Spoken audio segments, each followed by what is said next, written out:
നമസ്കാരം. റാഫ്റ്റ് ഫുട്ബോളിലേക്ക് അവർക്കും സ്വന്തം. അടുത്ത തവണത്തെ ചാമ്പ്യൻസ് ലീഗ് വ്യത്യസ്തമായ രൂപത്തിലാണ് എല്ലാവർക്കും അറിയാമത്. 32 ടീമുകൾക്ക് പകരം 36 ടീമുകൾ ഉണ്ടാവും. പിന്നെ വ്യത്യസ്തമായൊരു ഫോർമാറ്റുമാണ്. നമ്മളത് നേരത്തെ വീഡിയോ ചെയ്തിട്ടുണ്ട്. ഇപ്പോൾ അടുത്ത തവണത്തെ ചാമ്പ്യൻസ് ലീഗിനായിട്ട് യോഗ്യത ഉറപ്പാക്കിയിട്ടുള്ളത് 17 ടീമുകളാണ്. ഇനിയും വരാനുണ്ട്. സീസൺ അവസാനിക്കുന്നതോടുകൂടി ബാക്കി സ്പോട്ടുകൾ കൂടി ഫില്ല് ചെയ്യപ്പെടും.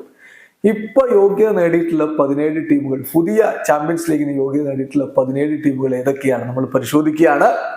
ഇംഗ്ലണ്ടിൽ നിന്ന് 3 ടീമുകൾ ഇപ്പൊ യോഗ്യത ഉറപ്പാക്കി കഴിഞ്ഞു. ആഴ്സണലും മാഞ്ചസ്റ്റർ സിറ്റിയും ലിവർപൂളുമാണ് ആ ടീമുകൾ. അതേസമയം സ്പെയിനിൽ നിന്ന് 3 ടീമുകൾ ഉറപ്പാക്കിയത് റയൽ മാഡ്രിഡും ബാഴ്സലോണയും ജിറോണയുമാണ്. ജിറോണ അവരുടെ ചരിത്രത്തിൽ ആദ്യമായിട്ടാണ് യുവേഫ ചാമ്പ്യൻസ് ലീഗ് കളിക്കാൻ പോകുന്നത്. ഇത് നോക്കുക, ബൂണ്ടസ് ലീഗിൽ നിന്ന് ഇപ്പൊ 5 ടീമുകൾ ഉറപ്പാക്കി കഴിഞ്ഞു. ബയർ ലെവർക്യൂസനും ബയേൺ മ്യൂണിക്കും സ്റ്റുട്ട്ഗർട്ടും ആർബി ലീപ്സിഗും ബൊറൂസിയ ഡോട്ട്മുണ്ടും അടുത്ത തവണ യുവേഫ ചാമ്പ്യൻസ് ലീഗ് കളിക്കും. ഇറ്റലിയിൽ നിന്ന് 2 ടീമുകളാണ് ഉറപ്പാക്കിയത്, ഇന്റർ മിലാനും AC മിലാനും. ഫ്രാൻസിൽ നിന്ന് 1 ടീം, അത് PSG ആണ്.